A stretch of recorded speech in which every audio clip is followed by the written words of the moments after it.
Good evening, everyone. I just wanted to do a quick reading tonight on Bina and the Barons from Voodoo and the Gay Day as well.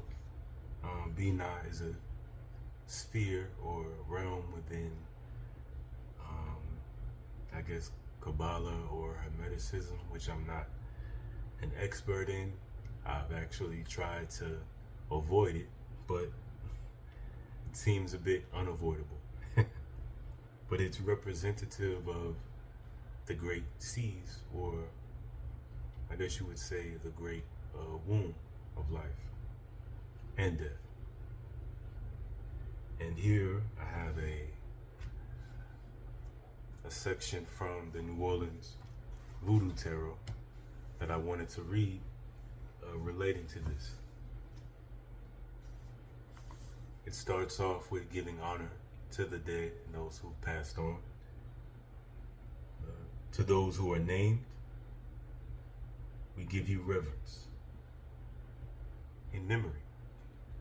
To those whose names who have been forgotten, lost to the seas of time, may your presence be felt. To those whose bones lie within and upon this land, we give you reverence. To you, from the living, may this offering be received. And this is just, paying respects to everyone who has kind of paved the way. Not ignoring the fact that many of them were deplorable. I sure don't, but you can't ignore that without them. I know for me and my ancestral reverence, I wouldn't be anywhere close to where I am without their sacrifices. So you have to give honor to that and honor to those who have been subject to violence, forms of genocide.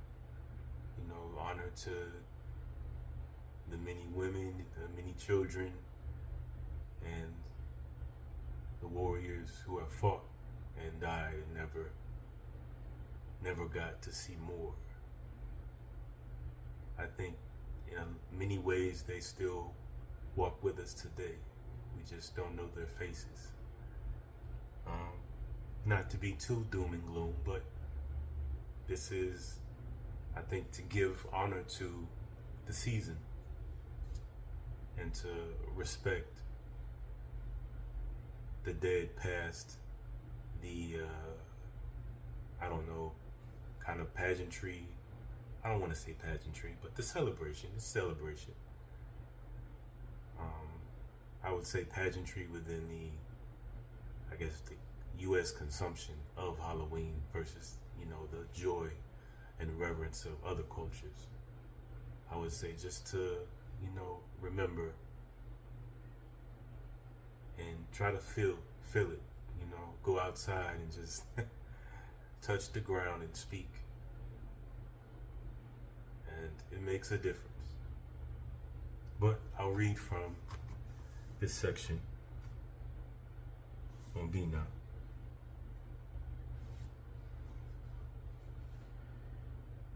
Let's see. I'll start off from here. In a very real sense, the barons own the world, as their title baron, meaning landholder, implies. The barons lead the dead, and it is the bodies of the dead upon which we walk in our daily business.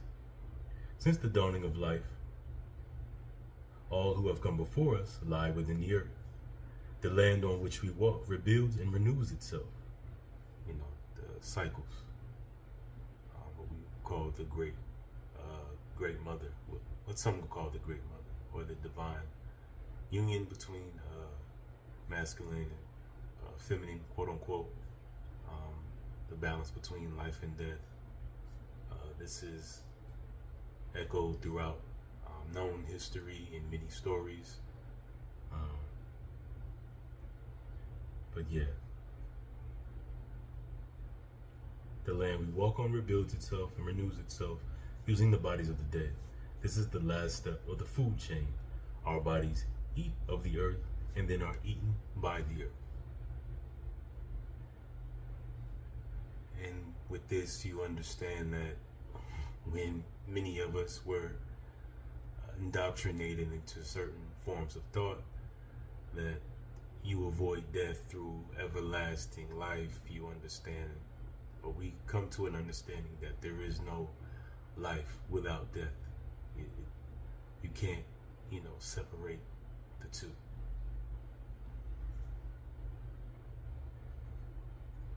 Binah is home to the family of Gede spirits, those Lua who hold safe the forgotten dead, who otherwise would be nameless and unhonored.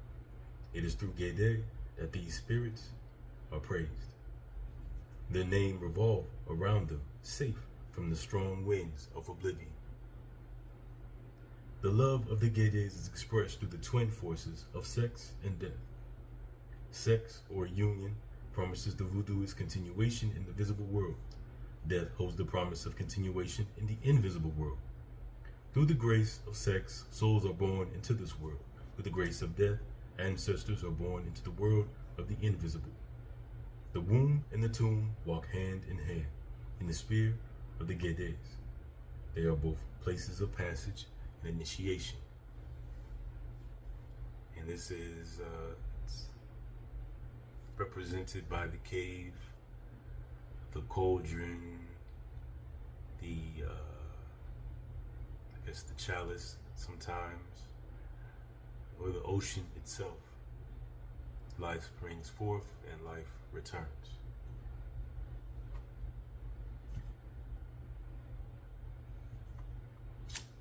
Let's see.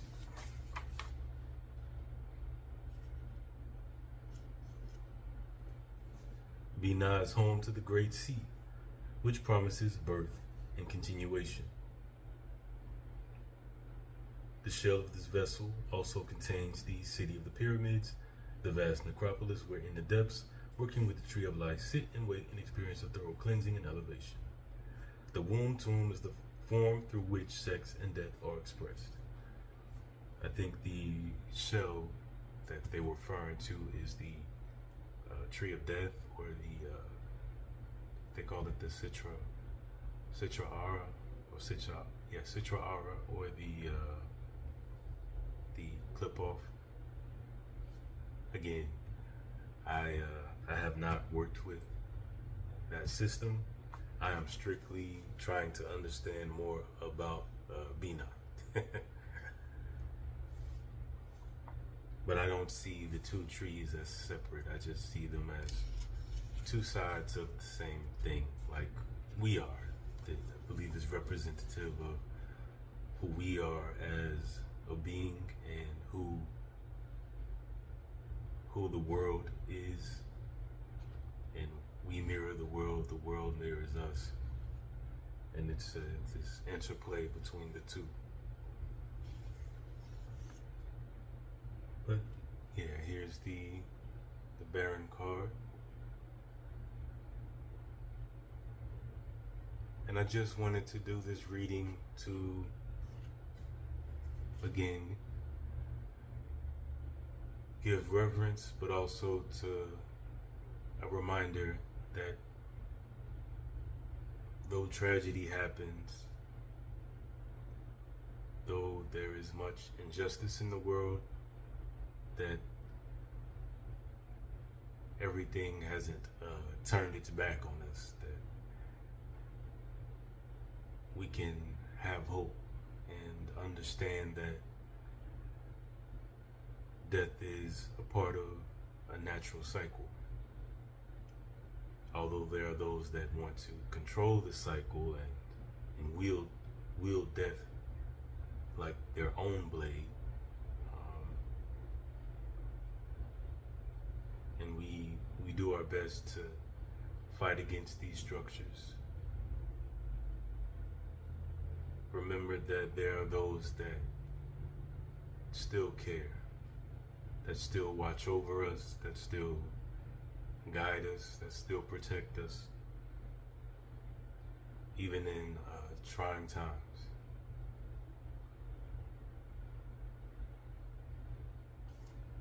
So overall, I just wanted to deliver a message of understanding and not to fear death as this this looming, figure that wants to take everything from you. Death is extremely understanding and patient, and wants to see you live a full life. So when you see how death is depicted as the boogeyman, it's just not true. Those who work with the beings of death know this. They're intense, but their care matches their intensity. And they can be soft as well, and very understanding and helpful, because they understand. They've seen all of this play out 1 billion times. So, yeah, hopefully you enjoyed that. I just wanted to do a spur of the moment video. Excuse me. I'm not exactly sure how I want to approach YouTube. I don't want to fall into the algorithmic trap of trying to sell you anything. I don't have anything to sell you. Perhaps offer a drop of wisdom and my experience as I grapple with life just like everyone else. I don't have any secrets. But yeah, till next time, everyone, be safe.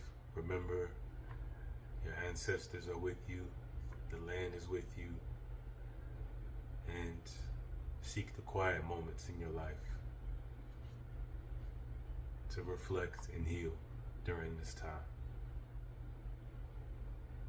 Plant the seeds